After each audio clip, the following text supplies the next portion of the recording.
Second BCom students, this is C.H. Satish, lecturer in Computer Science, Sri Venkateswara College of Arts and Science, Amalapuram, East Godavari district, affiliated to Adikavi Nanna University, Rajamahendravaram.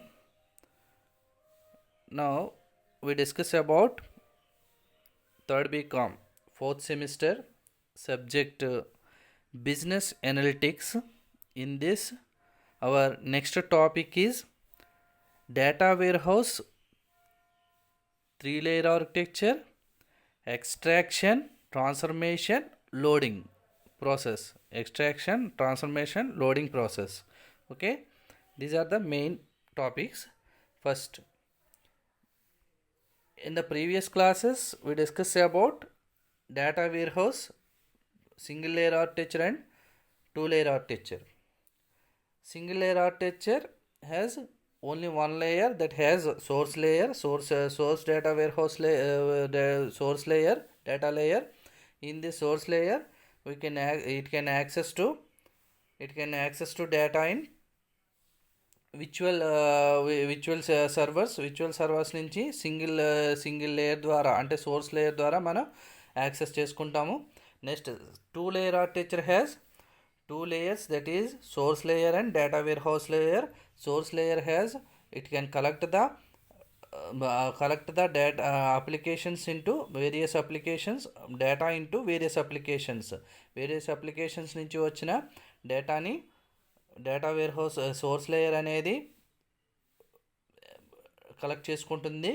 Collect చేసుకుని ఎక్స్ట్రాక్షను, transformation and loading process ద్వారా data warehouse లేయర్లోకి డేటాని store చేస్తుంది, uniform డేటాని. ఈ uniform డేటాని OLAP and reporting tools ద్వారా access చేయబడతాయి. Okay, ఇప్పుడు third 3-layer architecture and extraction, transformation, loading process అన్నాం కదా, ఆ ప్రాసెస్ గురించి మనం ఇప్పుడు డిస్కస్ చేయబోతున్నాం. First 3-layer architecture. In a 3-layer architecture, there exists the source layer, the operational data layer and data warehouse layer. Okay, దీంట్లో ఏంటంటే 2-layer architectureలో source layer, data warehouse layer ఉంటే, దీంట్లో source layer, the operational data layer and data warehouse layer, 3 layers ఉంటాయి. First, the source layer captures the data from multiple sources and transforms it a standardized form. Okay, source layer అనేది డేటాని capture చేసుకుని, multiple sources నుంచి డేటాని capture చేసుకుని and transform it into a standardized ఫామ్లోకి మనకి పంపబడుతుంది. Next, the second layer called as the operational layer. Second layer అనేది దీంట్లో ఏంటి, operational layer. It stores the current data. అంటే కరెంట్ డేటా మీన్స్ ఇప్పుడు మనకు సపోజ్ ఒక ఏటీఎం తీసుకోండి. ఏటీఎంలో అంటే ఒక బ్యాంక్ అకౌంట్ తీసుకుంటే కనుక, బ్యాంక్ అకౌంట్లో మనకి మెయిన్ స్టాండర్డైజ్డ్ డేటా అనేది ఏంటంటే, మన అకౌంట్లో ఉన్న డేటాని స్టాండర్డైజ్డ్ డేటా, అంటే మన అకౌంట్లో ఉన్న మనీని మనం స్టాండర్డైజ్డ్ మనీ అనుకుంటే కనుక, ఇప్పుడు ఏటీఎం ద్వారా ట్రాన్సాక్షన్ జరుగుతున్నప్పుడు ఆటోమేటిక్గా ఏంటంటే ఆ ట్రాన్సాక్షన్ డేటా ప్లస్ మన మనీ కూడా చేంజ్ అవుతుంటుంది, కాబట్టి అది కరెంట్ డేటా అవుతుంది అనమాట. ఓకే, అంటే ఆపరేషనల్ డేటాని కరెంట్ డేటాని ఇది స్టోర్ చేసుకుంటుంది, ఆపరేషనల్ డేటా లేయర్ అనేది. The second layer called as the operational layer stores the current డేటాని స్టోర్ చేసుకుంటుంది. This is the data that has been generated by the ఈ డేటా అనేది that has been generated by the daily transactions. నేను చెప్పాను కదా, daily జరిగే ట్రాన్సాక్షన్స్ని generate చేయబడతాయి ఈ డేటాలో. Next, but has not been transformed to be sent to the data warehouse layer. Having an operational layer tends to separate up the decision making process using the real time data. Okay, ఈ operational data layer ద్వారా separate చేయబడి, ఆ separate చేసిన డేటాని మళ్ళీ ETL process ద్వారా మనకి data warehouse లేయర్లోకి transform చేయబడుతుంది. నెక్స్ట్, ద థర్డ్ లేయర్ ఏంటి, the data warehouse layer. The data warehouse layer receives the data from the operational layer నుంచి and ETL data source data నుంచి వచ్చిన డేటాని మొత్తాన్ని డేటా వేర్ హౌస్ లేయర్ అనేది store చేసుకుంటుంది. First దీంట్లో సోర్స్ లేయర్లో 2 లేయర్స్ ఉంటాయి. సోర్స్ లేయర్లోనే data from other sources, operational data from other sources, operational data రెండు ఉంటాయి. డేటా ఫ్రమ్ అదర్ సోర్సెస్ని డైరెక్ట్గా ఈటీఎల్ ప్రాసెస్ ద్వారా ఎక్స్ట్రాక్షన్, ట్రాన్స్ఫర్మేషన్, లోడింగ్ ప్రాసెస్ ద్వారా డేటా వేర్ హౌస్ లేయర్లోకి మనం సెండ్ చేస్తాము. ఇందులో ఏంటంటే ఆపరేషనల్ డేటాని ఈటీఎల్ ప్రాసెస్ ద్వారా ఆపరేషనల్ డేటా లేయర్లోకి చేంజ్ చేయబడి ఆపరేషనల్ డేటా లేయర్ నుంచి డైరెక్ట్గా డేటా వేర్ హౌస్ లేయర్లోకి డేటా అనేది ట్రాన్స్ఫర్ అవుతుంది. అయిన తర్వాత ఇప్పుడు డేటా వేర్ హౌస్ లేయర్లో ఉన్న యూనిఫామ్ డేటాని reporting tools and OLAP online analytical processing tools ద్వారా మనం యాక్సెస్ చేసుకుంటాము. ఇది 3 layer architecture. Next data extraction. The data extraction is used to transform the data from the different sources to data staging area. Data staging area నుంచి different sources నుంచి వచ్చిన డేటాని transform చేస్తుంది data extraction అనేది. ఈ data extraction ప్రాసెస్లో the data extraction process is done in 3 స్టేజెస్లో జరుగుతుంది. Data discovery phase, data analysis phase, data cleansing phase. First data discovery phase. In this phase, the data that is relevant for the organization is identified. Has been seen that huge amount of data is generated within an organization on a daily basis. The selection of right data sources is guided by the end users requirements. The process of data discovery is never ending as changes keep or taking place in the source systems. This is also has an impact on the relevance of data. అంటే discover అంటే కనుగొనడం, మొత్తం డేటాని discover చేసి తీసుకోవడం. In this ways the data that has been relevant for the organization is identified. అంటే ఒక ఆర్గనైజేషన్కి సరిపడా డేటాని, రెలవెంట్ డేటాని ఐడెంటిఫై చేయబడి కలెక్ట్ చేసుకుంటుంది. ఈ ఫేజ్లో 3 ఫేజెస్ అంటే 3 స్టెప్స్లో ఫస్ట్ స్టెప్ మనకి ఏ డేటా కావాలో మొత్తం అంతా రెలవెంట్ డేటాని తీసుకోవడం. Okay, in this phase the data that has been relevant for the organization is identified. It has been seen that huge amount of data is generated within an organization in a daily basis. The selection of right data sources is guided by the end users requirements. End users requirements ని బట్టి right డేటాని sources నుంచి తీసుకుంటాము. Okay, next second data analysis phase. Data analysis ఫేజ్లో in this stage the process of data is analysed for its quality. The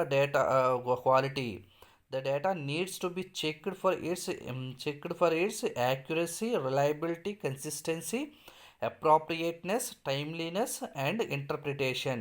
okay, ఇందులో ఏంటంటే మొత్తం data మనం ఏదైతే మనకు కావాల్సిన డేటాని ట్రాన్స్ఫర్ చేసే డేటాని, రెలవెంట్ డేటాని తీసుకున్నామో ఆ డేటాని చెక్ చేయడం జరుగుతుంది. ద ప్రాసెస్ ఈజ్ అనలైజ్డ్ మించి విశ్లేషించడం. ఆ ప్రాసెస్ అనేది మొత్తం డేటాని తీసుకుని విశ్లేషించి for it's quality of data, దీనికి సంబంధించిన క్వాలిటీ డేటాని మనకు నీడ్స్ టు బి చెక్డ్, మనకు అవసరమైన క్వాలిటీ డేటాని చెక్ చేయబడుతుంది. ఫర్ ఇట్స్ యాక్యురసీ ఖచ్చితంగాను, నెక్స్ట్ రిలయబిలిటీ నమ్మకంగాను, అండ్ కన్సిస్టెడ్గాను అంటే కరెక్ట్గాను, నెక్స్ట్ అప్రాప్రియేట్నెస్, నెక్స్ట్ టైమ్లీనెస్ కరెక్ట్గాను, అండ్ ఇంటర్ప్రిటేషన్. ఇలా మొత్తం అన్నిటిని బేస్ చేసుకుని క్వాలిటీ ఆఫ్ డేటాని చెక్ చేసి తీసుకోవడమే ఈ ఫేజ్ యొక్క మీకు మెయిన్ ఉద్దేశం.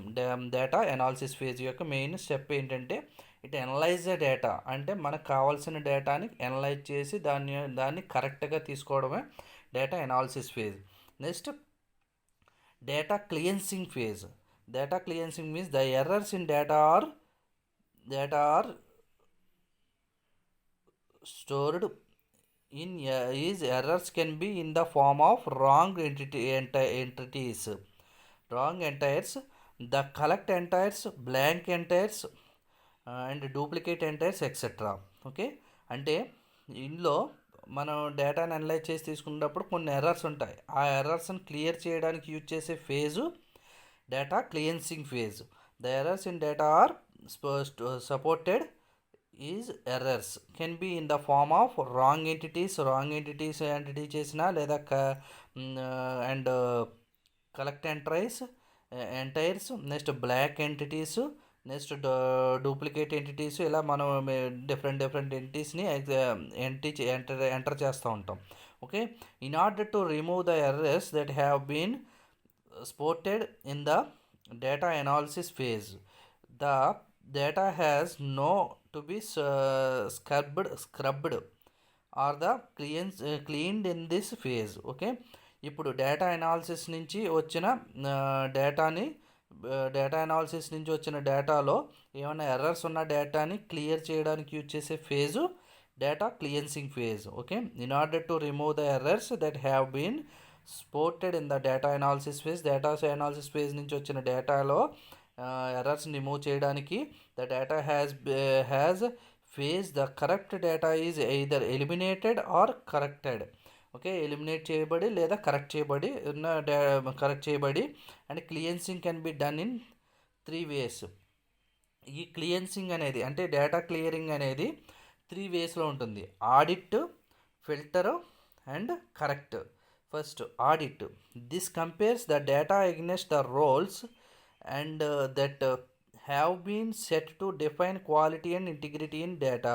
Okay, audit means it compare చేస్తాం డేటాని ఎగ్నెస్ట్ దాని యొక్క రోల్స్ని కంపేర్ చేసి defines the quality and integrity in data, క్వాలిటీగా ఉందా లేదా అనేది ఫస్ట్ కంపేర్ చేయడం. Next filter is maybe apply at any of several లెవెల్స్లో అప్లై చేసి including removal of individual data elements, removal of entire records or rows and removal of logically related sets of data. Okay, అంటే దీన్ని ఏంటంటే number of లెవెల్స్లో check చేసుకుని filter చేయడాన్ని filter process. Next correct. When the correct action is applied then the data is tested tested against integrity rules and the data that is found to be in violation is corrected. ఇప్పుడు violation అనేది corrected కాదా అనేది check చేయబడుతుంది. అంటే data అనేది correct చేయబడుతుంది ఈ ప్రాసెస్లో. ఇలా 3 ప్రాసెస్లో డేటా క్లియన్సింగ్ ఫేజ్ అని ఉంటుంది. ఓకే, ఇది డేటా ఎక్స్ట్రాక్షన్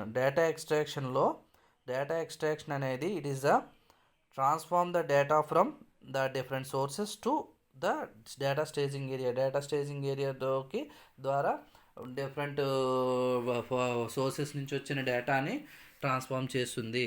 ట్రాన్స్ఫార్మ్ చేయడానికి డేటా ఎక్స్ట్రాక్షన్ ప్రాసెస్లో 3 స్టేజెస్లో ట్రాన్స్ఫార్మ్ అవుతుంది. అవి ఎలా అంటే first data discovery phase, data analysis phase, next cleansing phase. Discovery ఫేజ్లో ముందు రెలవెంట్ డేటాని ఒక డేటా వేర్ హౌస్లో స్టోర్ చేయాలనేది ఐడెంటిఫై చేయబడుతుంది. సెకండ్ ఫేజ్లో దాన్ని అనలైజ్ చేసి అది యాక్యురేట్గాను, నెక్స్ట్ రిలయబిలిటీ గాను అండ్ కన్సిస్టెంట్ గాను, నెక్స్ట్ అప్రాప్రియేట్నెస్ గాను, టైమ్లీనెస్ గాను, నెక్స్ట్ ఇంటర్ప్రిటేషన్, ఇవన్నీ ద్వారా చెక్ చేసుకుని క్వాలిటీ ఆఫ్ డేటాని తీసుకుంటాం అనాలిసిస్ ఫేజ్లో. ఈ అనాలిసిస్ ఫేజ్లో ఉన్న డేటాలో ఏదైనా మనం ఎర్రర్స్ని క్లియర్ చేయాలనుకుంటే క్లియర్ చేయడానికి డేటా క్లియన్సింగ్ ఫేజ్లో ఎర్రర్స్ని క్లియర్ చేస్తాము. ఈ ఎర్రర్స్ని క్లియర్ చేసినప్పుడు in order to remove the errors that have been spotted in the data analysis phase, the data has no to be scrubbed or cleansed in this phase. The corrupt data is either eliminated. Corrupt data అనేది అంటే corrupt అయిన data అనేది eliminated or corrected. Eliminate చేయబడుతుంది అంటే తీసేయబడుతుంది, లేదా correct చేయబడుతుంది. క్లియన్సింగ్ అనేది 3 వేస్లో ఉంటుంది: ఆడిట్, ఫిల్టర్, కరెక్ట్. ఈ 3 పేజెస్లోనూ క్లియర్ చేయబడతాయి క్లియన్సింగ్ అనేవి. నెక్స్ట్ ట్రాన్స్ఫర్మేషన్ అనేది data transformation is a very critical phase of ETL process as well as the most costly process also. If the data source is good, the data could require relatively less information transformation effort, and if the data source is poor in quality, then transformation process becomes demanding. It has to be done carefully, so that data integration is done carefully. Okay, data transformation అనేది it is a critical phase, ఇది కష్టమైన phase of the ETL process. ETL ప్రాసెస్లో అంటే extraction, transformation, loading ప్రాసెస్లో data transformation అనేది చాలా critical phase, as well as the most costly process. ఇది చాలా costly process. Next also if the data source is good, data source good అయినప్పుడు good అయితే if the data source is good, the data could be required relatively less information. డేటాకి మనకు తక్కువ transformation, less transformation అనేది కావాల్సి వస్తుంది. If the data source is poor, ఇది పూర్గా ఉంటే కనుక ఇన్ క్వాలిటీలో, then transformation process becomes demanding. Transformation process అనేది డిమాండ్ చేస్తుంది, అంటే కాస్ట్. ఇప్పుడు డేటా అనేది సోర్స్ అనేది గుడ్గా ఉంటే కనుక ట్రాన్స్ఫర్మేషన్ అనేది ఫ్రీగా ట్రాన్స్ఫర్ అయిపోతుంది. లేదా క్వాలిటీ లేకపోతే కనుక it has demanding. It has to be done carefully, so that data integration is done carefully. Okay, ఇది డేటా ఇంటిగ్రేషన్. నెక్స్ట్ దీంట్లో డేటా ట్రాన్స్ఫర్మేషన్లో యూజ్ చేసే కామన్ ఇన్స్టెన్సెస్ ఏంటంటే data validation, data accuracy, data type conversion, business rule application. ఇవన్నీ కూడా main instances. First, data validation. It checks that all rows in the fact table match with the rows in the demanding tables. Okay, మనకి మొత్తం ఇది ఏంటంటే data validation అనేది first check చేసుకుంటాం. డేటాలో ఉన్న టేబుల్ అంతా కూడా మనం ట్రాన్స్ఫర్ చేసే టేబుల్కి కరెక్ట్గా సరిపోతుందా లేదా అనేది చెక్ చేసుకోవడం first data వ్యాలిడేషను. Next data accuracy.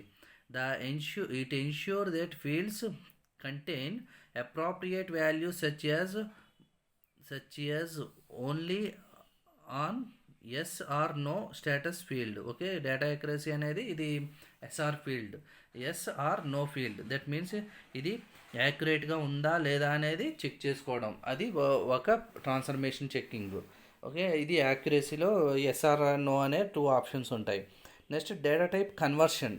Okay, it ensures that all values for a specific field are stored in the required standard way as set by the data warehouse rules, irrespective of the how they were stored in the source system.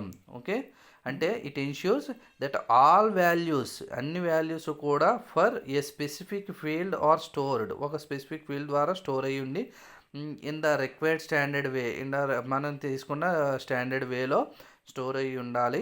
Next set by the data warehouse rules irrespective of how they were stored in the source system. అంటే ఇదేంటంటే ఎలా store అవుతుంది data wear house సిస్టంలో అనేది ఈ type conversion అనేది check చేయబడుతుంది. Type కన్వర్షన్లో, మన డేటా టైప్ కన్వర్షన్లో it ensure that all values for the a specific field of stored in the required standard వేలో స్టోర్ అవుతుందా లేదా, and as set by the data warehouse rules irrespective of how they were stored in the source సిస్టమ్స్లో ఎలా store అవుతున్నాయి అనేది check చేయబడుతుంది. Next business rule application. It ensures that rules of the business are enforced on the data stores in the warehouse. Okay, అంటే మన business rules అప్లికేషన్స్ని follow అవుతుందా లేదా అనేది ఈ ట్రాన్స్ఫర్మేషన్ అనేది చెక్ చేయబడుతుంది. ఇలా ట్రాన్స్ఫర్మేషన్లో 4 ఇన్స్టెన్సెస్ ఉంటాయి. First instances data validation, data accuracy, next data type conversion, next business rule application. Next ఇప్పుడు ట్రాన్స్ఫర్మేషన్ అనేది ఎలా జరుగుతుంది అనేది చూసుకుంటే కనుక లెవెల్స్ ఆఫ్ ట్రాన్స్ఫర్మేషన్, 2 లెవెల్స్లో ట్రాన్స్ఫర్మేషన్ జరుగుతుంది. First level record level, field level. Every database కూడా number of records and number of fields తోటి, collection of fields, collection of records తోటి ఇంక్లూడ్ అయి ఉంటుంది. అంటే కలెక్షన్ ఆఫ్ రోస్ అండ్ కాలమ్స్లో ఉంటాయి. కాలమ్స్ని ఫీల్డ్స్ అంటాము, అండ్ రోస్ని రికార్డ్స్ అంటాం. ఇప్పుడు రికార్డ్ లెవెల్లో ట్రాన్స్ఫర్మేషన్ జరుగుతుంది అండ్ ఫీల్డ్ లెవెల్లో ట్రాన్స్ఫర్మేషన్ జరుగుతుంది. సపోజ్ స్టూడెంట్ ఇన్ఫర్మేషన్ తీసుకున్నాం అనుకోండి. స్టూడెంట్ ఇన్ఫర్మేషన్లో మనకి student name, student roll number, student course, next student group, student marks and age, date of birth, ఇలా నెంబర్ ఆఫ్ ఫీల్డ్స్ ఉన్నాయండి. ఫీల్డ్స్ అంటాం అంటే నెంబర్ ఆఫ్ కాలమ్స్ ఉన్నాయి. ఇప్పుడు student names, student roll numbers, ఇలా నెంబర్ ఆఫ్ కాలమ్స్ ఉన్నాయి. ఇప్పుడు మనం ట్రాన్స్ఫర్మేషన్ అనేది రికార్డ్ లెవెల్లో ట్రాన్స్ఫర్ చేయాలనుకోండి. సపోజు స్టూడెంట్ నేమ్లో పర్టికులర్ స్టూడెంట్ నేమ్ యొక్క ఇన్ఫర్మేషన్ కావాలనుకుంటే, పర్టికులర్ స్టూడెంట్ యొక్క ఇన్ఫర్మేషన్ కావాలనుకుంటే ఆ స్టూడెంట్ యొక్క name and roll number, marks, age, date of birth, Aadhaar number, ఇలా ఈ ఇన్ఫర్మేషన్ అంతా ఒక రికార్డ్ లెవెల్లో ఉంటుంది.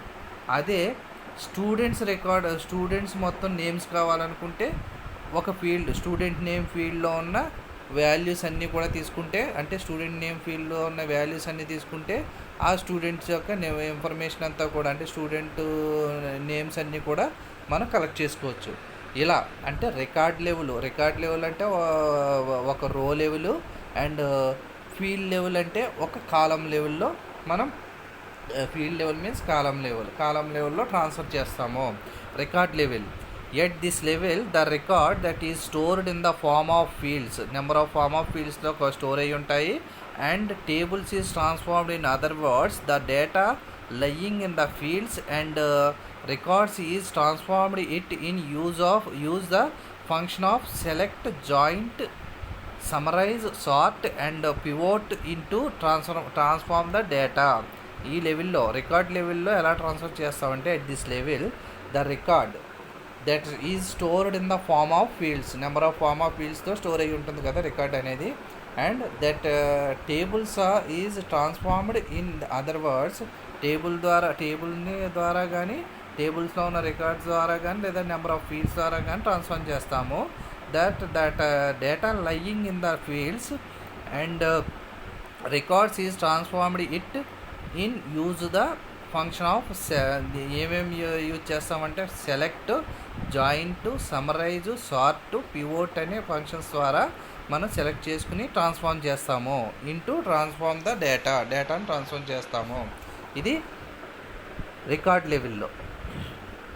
Next field level, the formatting in this level is confined only on the fields were they are transformed into the desired format. It can be done as a single field transformation or a multiple field transformation. Okay, the formatting in this level is confined only on the fields ni confirm చేసుకుని transfer చేస్తాము. Okay, the formatting in this level is confined only on the fields where they are transformed into the desired format. మనకు కావాల్సిన desired ఫార్మేట్లోకి మనం change చేసుకుని transform చేస్తాము. It can be done as a single field transformation or a multiple field transformation. ఇది ఎలా అంటే single field transformation లేదా మల్టిపుల్ ఫీల్డ్ ట్రాన్స్ఫర్మేషన్ అయ్యి ఉంటుంది. అంటే సపోజు మనం ఒక క్లాస్లో ఉన్న స్టూడెంట్ నేమ్స్, రోల్ నెంబర్స్ కావాలనుకున్నాం అనుకోండి. అంటే స్టూడెంట్ ఇన్ఫర్మేషన్లో మొత్తం టేబుల్లో మనకి ఏముంటాయి, student name, roll numbers, class, group, next age, date of birth, ఇలా నెంబర్ ఆఫ్ ఫీల్డ్స్ ఉంటాయి. ఆ ఫీల్డ్స్లో మనకు కావాల్సింది ఏంటంటే student roll numbers and names కావాలనుకుంటే కనుక ఆ రెండు ఫీల్డ్స్ని మనం, అంటే స్టూడెంట్ నేమ్స్ ఫీల్డ్ అంటే number of student names and number of student roll నెంబర్స్ని తీసుకుని ట్రాన్స్ఫార్మ్ చేయాలనుకుంటే, అంటే యాక్సెస్ చేసుకోవాలనుకుంటే డేటా వేర్ హౌస్ నుంచి ఇప్పుడు మనం ఫీల్డ్ లెవెల్ ట్రాన్స్ఫర్మేషన్లో యూజ్ సింగిల్ ఫీల్డ్ ట్రాన్స్ఫర్మేషన్ అంటే ఒకే ఫీల్డ్ని ట్రాన్స్ఫార్మ్ చేస్తాము. అదే మల్టిపుల్ ఫీల్డ్స్ అయితే నెంబర్ ఆఫ్ ఫీల్డ్స్ని ట్రాన్స్ఫార్మ్ చేస్తాము. The formatting in this level is confined only and as the fields were they are transformed into the desired format. మనకు కావాల్సిన ఫార్మేట్లో ట్రాన్స్ఫార్మ్ జరుగుతుంది. It can be done as a single field transformation or a multiple field transformation. ఇది single field transformation అవ్వచ్చు, multiple field transformation అవ్వచ్చు. ఇది field level. Next loading. The last phase of the ETL process is the data loading phase, in which the transformed data is loaded into the warehouse. Okay, loading can be done into 3 types: initial load, full refresh load, incremental load. Okay, ఇప్పుడు ముందు ETL process అంటే data staging area ప్రాసెస్లో 3 processes ఉంటాయి: ఎక్స్ట్రాక్షను, transformation, loading process ఉంటుందండి. ఎక్స్ట్రాక్షన్లో మొత్తం డేటాని అంతటిని collect చేసుకుని యూనిఫామ్ ఫార్మేట్లోకి చేంజ్ చేయడం ఎక్స్ట్రాక్షను. దాన్ని ట్రాన్స్ఫార్మ్ చేయడానికి నెంబర్ ఆఫ్ లెవెల్స్లో రికార్డ్ లెవెల్లోను అండ్ నెక్స్ట్ ఫీల్డ్ లెవెల్లోనూ ట్రాన్స్ఫార్మ్ చేస్తాము. ఇప్పుడు ఆ ట్రాన్స్ఫర్ అయిన డేటాని లోడ్ చేసుకోవడం అనేది last phase of the ETL process is the data loading phase. In this phase transformed the data loaded into the data వేర్హౌస్లో లోడ్ అవుతుంది, అంటే స్టోర్ అవుతుంది. ఇందులో 3 లెవెల్స్లో స్టోర్ చేస్తారు, 3 టైప్స్లో: initial load, full refresh load, incremental load. Initial load, this happens when the data is being loaded on the data warehouse for the first time. All the tables are populated for the first time. అంటే మనం initial load first గుండా మనం మొత్తం డేటాని అంతటిని ఒకసారి store చేయడాన్ని initial load అంటాము. ఓకే, అంటే మనం ఫస్ట్ లోడ్ చేయడాన్ని మనం డేటా వేర్ హౌస్లో లోడ్ చేయడాన్ని ఇనిషియల్ లోడ్ అంటాము. ఇనిషియల్ అంటే ఫస్ట్ కదా, ఫస్ట్ టైం లోడ్ చేయడాన్ని ఇనిషియల్ లోడ్ అంటాం. This happens when the data is being loaded on the data warehouse for the first time load చేయడాన్ని ఇనిషియల్ లోడ్ అంటాం. All the tables are populated for the first time. అన్ని tables కూడా దీంట్లో లోడ్ చేయబడతాయి. Next full refresh load, second type full refresh load. In this case of full refresh load is the entire data is dumped into warehouse in one go. Full loading is a costly process and requires time. In this all the present data is erased and the new data is added. అంటే దీంట్లో ఏంటంటే dump అంటే same డేటాని వేరే data వేర్ హౌస్లోకి store చేయడం full refresh load అంటే ఇప్పుడు మనం ఏదైనా ఇప్పుడు సపోజ్ సిస్టమ్ ఫార్మేట్ చేద్దాం అనుకున్నాం, ఏం చేస్తాం, దాంట్లో ఉన్న డేటాని వేరే దాంట్లోకి డంప్ తీసుకుని అంటే వేరే దాంట్లో కాపీ చేసుకుని మనం రీఫ్రెష్ చేస్తాం మొత్తం సిస్టమ్ని.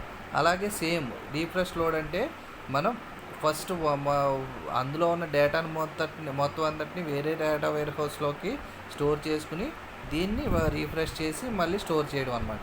In this case full refresh load the entire data is dumped తీసుకుని into warehouse in one go, వేరే చోటకి లోడ్ చేసి. Full loading is a costly process. ఇది చాలా కాస్ట్లీ ప్రాసెస్, ఎందుకంటే ఒక కంపెనీలో ఉన్న ఇన్ఫర్మేషన్ మొత్తాన్ని వేరే దాంట్లో స్టోర్ చేయడం అంటే చాలా టైం తీసుకుంటుంది, plus costly process. Next in this all the present data is arise and the new data is added. ఆ ప్రజెంట్ డేటా అంతా కూడా ఎరైజ్ చేయబడి అండ్ న్యూ డేటా అనేది యాడ్ అవుతుంది. ఇది మనకి fully refresh load. Next incremental load means in this case incremental loading is the data is dumped at the regular intervals. New records and obtained records are loaded. It requires less of time and is relatively economical. Okay, in case of incremental loading is the data is dumped at the regular intervals. New records and obtained records are loaded. It required less of time and is relatively economical. అంటే incremental load means everyday transaction జరుగుతుంటాయి కదా, ఆ everyday అంటే ఎప్పటికప్పుడు dump తీసుకోవడం. అంటే వేరే stand loan సర్వర్లోకి dump తీసుకుని ఇంక్రిమెంట్ అయ్యే డేటాను కూడా మనం ఇంక్రిమెంట్ అయ్యే న్యూ రికార్డ్స్ అన్నిటిని కూడా వేరే దాంట్లోకి స్టోర్ చేసుకోవడం. అంటే in this case incremental loading is the data is dumped at రెగ్యులర్గా డంప్ తీసుకోవడం. ఇప్పుడు ఒకేసారి మొత్తం ఒక కంపెనీ యొక్క ఇన్ఫర్మేషన్ని వేరే దాంట్లోకి డంప్ తీసుకోవాలంటే, డంప్ చేయడం అంటే వేరే దాంట్లోకి వేరే స్టాండ్ అలోన్ సర్వర్లోకి తీసుకోవడం అంటే it has relatively costly process and required time కూడా ఎక్కువ తీసుకుంటుంది. అదే ఏ రోజుకి ఆ రోజు డంప్ తీసుకుని అండ్ డంపు ప్లస్ న్యూ రికార్డ్స్ని యాడ్ చేసుకుంటే మనకి లోడింగ్ ప్రాసెస్ అనేది ఈజీగా ఉంటుంది. ఇది ఎకనామికల్గా కూడా టైం తక్కువ తీసుకుంటుంది, ప్లస్ ఎకనామికల్గా కూడా ఈజీగా ఉంటుంది. It requires less of time and is relatively ఎకనామికల్గా కూడా బాగుంటుంది. ఇది ఇంక్రిమెంటల్ లోడింగ్ అనేది 3 types of load. Initial load అంటే స్టార్టింగ్ మనం స్టోర్ చేయడాన్ని, డేటా వేర్ హౌస్లో డేటా స్టోర్ చేయడాన్ని ఇనిషియల్ లోడ్ అంటాము. నెక్స్ట్ ఫుల్ రీఫ్రెష్ లోడ్ అంటే మొత్తం లోడ్ అయిన ఒక డేటా వేర్ హౌస్ నుంచి అనదర్ డేటా వేర్ హౌస్లోకి మన డంప్ తీసుకోవడాన్ని ఫుల్ రీఫ్రెష్ లోడ్ అంటాము. నెక్స్ట్ ఏ రోజుకి ఆ రోజు ఇంక్రిమెంట్ అయ్యే ట్రాన్సాక్షన్స్ని డంప్లోకి ప్లస్ ఇది ప్రొడక్షన్ సర్వర్లోకి కూడా స్టోర్ చేయడాన్ని ఇంక్రిమెంటల్ లోడ్ అంటాం. ఇది 3 లోడ్. ఇప్పుడు ఇది ప్రాసెస్ ద్వారా అంటే ఇప్పుడు extraction and extraction, transformation and incremental process ద్వారా మనకి డేటా వేర్ హౌస్లోకి డేటా స్టోర్ అవుతుంది. ఎక్స్ట్రాక్షన్ ఫస్ట్ ఇప్పుడు దాకా మనం చెప్పుకుంది ఏంటంటే డేటా వేర్ హౌస్ 3 లేయర్ ఆర్కిటెక్చర్లో మనకి ఏముంటాయంటే ఫస్ట్ డేటా సోర్స్ లేయర్ ఒకటి ఉంటుంది, ఆపరేషనల్ లేయర్ ఉంటుంది అండ్ ఆపరేషనల్ డేటా లేయర్ ఉంటుంది and data warehouse layer. Source లేయర్లో different data form, other sources నుంచి వచ్చిన data form, next operational data 2 ఉంటాయి. ఈ ఆపరేషనల్ డేటాని డేటా సోర్స్ లేయర్లోకి ఈటీఎల్ ప్రాసెస్ ద్వారా మొత్తం డేటా వేర్ హౌస్ లేయర్లోకి ట్రాన్స్ఫార్మ్ జరుగుతుంది. అండ్ ఆపరేషనల్ డేటా అనేది ఆపరేషనల్ డేటా లేయర్ ద్వారా ట్రాన్స్ఫర్మేషన్ జరుగుతుంది. ఇది కూడా ఈటీఎల్ ప్రాసెస్ ద్వారానే, ఎక్స్ట్రాక్షన్, ట్రాన్స్ఫర్మేషన్, లోడింగ్ ప్రాసెస్ ద్వారానే. ఇప్పుడు ఈ ఎక్స్ట్రాక్షన్, ట్రాన్స్ఫర్మేషన్, లోడింగ్ ప్రాసెస్ అంటే ఏంటి, అసలు అది ఎలా జరుగుతుంది అనేది ఈరోజు ఇప్పుడు ఈ క్లాస్లో డిస్కస్ చేసాము. ఫస్ట్ ఎక్స్ట్రాక్షన్ అనేది it is the transform the data from different sources నుంచి డేటాను తీసుకుని డేటా స్టేజింగ్ ఏరియాలోకి ట్రాన్స్ఫార్మ్ చేస్తాము. ఎలా చేస్తాము? డేటా డిస్కవరీ 3 ఫేజెస్లో అంటే 3 స్టెప్స్లో. First step data discovery phase, second phase data analysis phase, third data cleansing phase. Okay, data discovery ఫేజ్లో ఫస్ట్ మన రిలవెంట్ డేటా ఏదైతే ఉందో ఆ డేటాని, ఆర్గనైజేషన్ సంబంధించిన డేటాని ఐడెంటిఫై చేయబడుతుంది ఈ డేటా డిస్కవరీ ఫేజ్లో. సెకండ్ ఫేజ్లో ఎనలైజ్ చేయబడుతుంది. ఎనలైజ్ అంటే it can check the data into quality. That quality are accuracy, reliability, consistency, appropriateness, timeliness and interpretation. దీన్ని బేస్ చేసుకుని చెక్ చేయబడి క్వాలిటీ ఆఫ్ డేటాని ఎనలైజ్ చేయబడిన ప్రాసెస్ ఏంటంటే డేటా ఎనాలిసిస్ ఫేజ్లో ఎనలైజ్ చేయబడుతుంది. Next data cleansing phase. ఇప్పుడు ఈ డేటా ఎనలైజింగ్ స్టేజ్లో మనకి వచ్చిన డేటాని ఎర్రర్స్ ఏమన్నా ఉంటే ఆ ఎర్రర్స్ని చెక్ చేసి వాటిని కరెక్ట్ చేసే ఫేజ్ ఏంటంటే డేటా క్లియన్సింగ్ ఫేజ్. ఈ డేటా క్లియన్సింగ్ అనేది 3 టైప్స్లో క్లియర్ చేయబడతాయి errors: audit, filter and correct. Audit అంటే compares the data against the rules, define quality and integrity in data. దీన్ని క్వాలిటీ డేటాని ఆడిట్ చేయబడతాయి. ఫిల్టర్లో అంటే నెంబర్ ఆఫ్ డేటా ఎలిమెంట్స్ని తీసుకుని దాన్ని రిమూవ్ చేసుకుంటూ ఫిల్టర్ చేసుకుంటూ వెళ్తాము. నెక్స్ట్ కరెక్ట్లో correct, when the correct action is applied then the data is tested against integrity రూల్స్ని బేస్ చేసుకుని డేటాని టెస్ట్ చేయబడి and the data that is found to be violation is corrected. Data అనేది కరెక్ట్గా వెళ్తుంది. నెక్స్ట్ డేటా ట్రాన్స్ఫర్మేషన్ అనేది it is the critical phase main ఏంటంటే it is costly process. ఇది కాస్ట్లీ ప్రాసెస్. ఏంటి డేటా సోర్స్ అనేది గుడ్గా ఉంటే, అంటే మంచిగా ఉంటే data could be required relatively less transformation effort, less transformation effort పెడతాము. అదే if the data source is poor in క్వాలిటీలో తక్కువగా ఉంటే కనుక then transformation process becomes demanding. Transformation process అనేది డిమాండ్ చేయబడుతుంది, అంటే కాస్ట్ అవుతుంది. నెక్స్ట్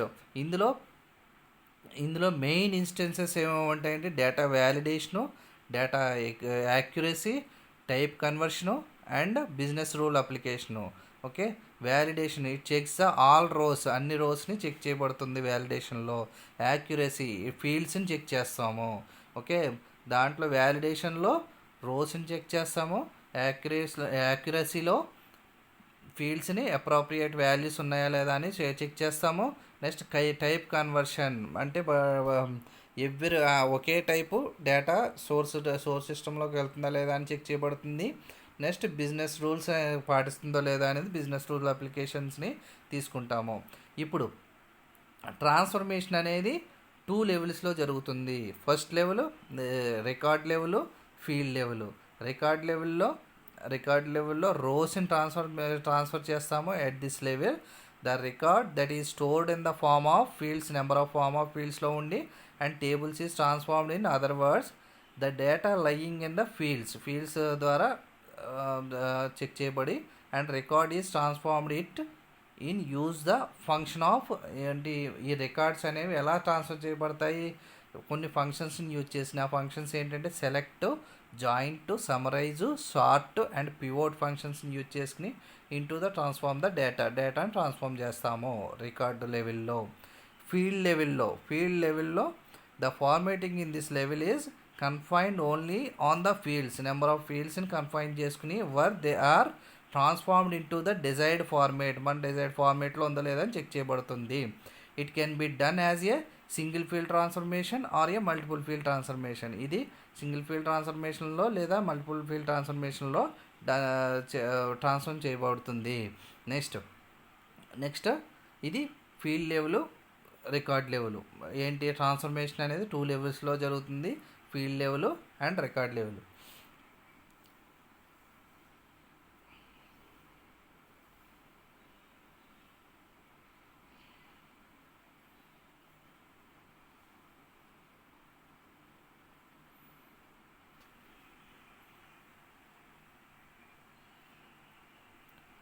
నెక్స్ట్ లోడింగ్ అంటే ద లాస్ట్ ఫేజ్. ఇప్పుడు ఈటీఎల్ ప్రాసెస్లో లాస్ట్ ఫేజ్ డేటా లోడింగ్ ఫేజ్లో ఏం జరుగుతుందంటే it can be transformed into loaded into the data వేర్ హౌస్లో లోడ్ అవుతుంది. ఈ లోడింగ్ అనేది 3 టైప్స్లో ఉంటుంది. Initial load, full refresh load, incremental load. Initial load, full refresh load, incremental load. First initial లోడ్లో this happens when the data is been loaded in the warehouse for the first time load చేసే దాన్ని మనం initial load అంటాము. All the tables are populated for the first time. ఇందులో అన్ని tables కూడా first store చేస్తాం. ఇది initial load. Full refresh లోడ్లో in this case full refresh load entire data is dumped into the another warehouse. Okay, into warehouse in one go అంటే another వేర్ హౌస్లోకి dump చేయడం, store చేయడం. Full loading is a costly process and required time. Okay, ఈ full refresh load అనేది చాలా costly process plus time consuming కూడా ఎక్కువ తీసుకుంటుంది. In this all the processes data is arise and the new data is added. ఇందులో ఏంటంటే మొత్తం data అంతా అరైజ్ చేయబడి ప్లస్ న్యూ డేటా యాడ్ చేయబడుతుంది. ఈ డేటా అంతటిని మళ్ళీ డంప్ తీసుకోవాలి, అంటే వేరే స్టాండ్ అలోన్ సర్వర్లోకి స్టోర్ చేసుకోవాలి అండ్ ఆ తర్వాత న్యూ డేటాని యాడ్ చేయాలి. ఇది ఫుల్ రీఫ్రెష్ లోడ్ అనేది. In this case full refresh load is the entire data is dumped into warehouse in one go. Full loading is costly process and required time. ఇది full refresh load. Next incremental load. In this case incremental loading is the data is dumped at the regular interval. అంటే everyday రెగ్యులర్గా dump చేసుకోవడం. New records and obtain records are loaded. Okay, every day new రికార్డ్స్ని obtain రికార్డ్స్ని అంటే రికార్డ్స్ని load చేసుకుంటూ load చేయబడతాయి. It requires less time. ఇది తక్కువ టైంలో జరుగుతుంది, ఎందుకంటే ఏ రోజుకి ఆ రోజు ట్రాన్సాక్షన్స్ని డంప్ తీసుకుని అంటే బ్యాకప్ తీసుకుని నెక్స్ట్ ప్రొడక్షన్ సర్వర్లో కూడా లోడ్ చేసుకోవడం అనేది సింపుల్ ప్రాసెస్ కాబట్టి దీంట్లో తక్కువ టైం తీసుకునేది అండ్ ఈజ్ రిలేటివ్లీ ఎకనామికల్. ఇది తక్కువ కాస్ట్తో కూడుకున్నది. ఇది లోడింగ్. ఈరోజు ఈ క్లాస్లో చెప్పుకుంది ఏంటంటే only data warehouse 3 level architecture, next extraction, transformation, loading అంటే ఈటీఎల్ ప్రాసెస్ ద్వారా మనకి ఏంటంటే డిఫరెంట్ డేటా సోర్సెస్ ఇచ్చిన డేటా స్టేజింగ్ ఏరియా ద్వారా డేటా వేర్ హౌస్లోకి స్టోర్ అవుతుందన్నాం. ఆ డేటా వేర్ హౌస్లో యూనిఫామ్ డేటాను స్టోర్ చేయడానికి యూజ్ చేసే process ETL process. ETL process అంటే ఎక్స్ట్రాక్షను, ట్రాన్స్ఫర్మేషను, లోడింగ్ ప్రాసెస్. ఇది విడివిడిగా డేటా ఎక్స్ట్రాక్షన్ అని, డేటా ట్రాన్స్ఫర్మేషన్ అని, డేటా లోడింగ్ అని చెప్పేసి విడివిడిగా 5 మార్క్స్లో క్వశ్చన్స్ అడుగుతాడు. ఓకే, కాబట్టి ఈ 5 మార్క్స్ క్వశ్చన్స్ 3 కూడా 5 మార్క్స్ క్వశ్చన్సే. ఏంటి? Extraction, transformation, loading.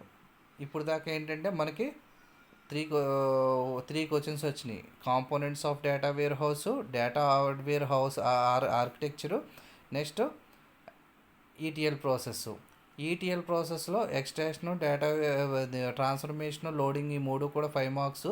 ఆ 2 కూడా 10 మార్క్స్లో అడుగుతాడు. Data warehouse, components of data warehouse, advantages of data warehouse, next features of data warehouse గురించి అడిగితే కనుక మొత్తం 10 మార్క్స్ రాయాలి. Next data warehouse architecture అడిగితే 2 level, 3 single level architecture, 3 layer architecture, 2 layer architecture, 3 layers ఆర్కిటెక్చర్స్ని రాయాలి. Next extraction, transformation, loading 3 కూడా 5 మార్క్స్లో అడుగుతాడు. ఓకేనా?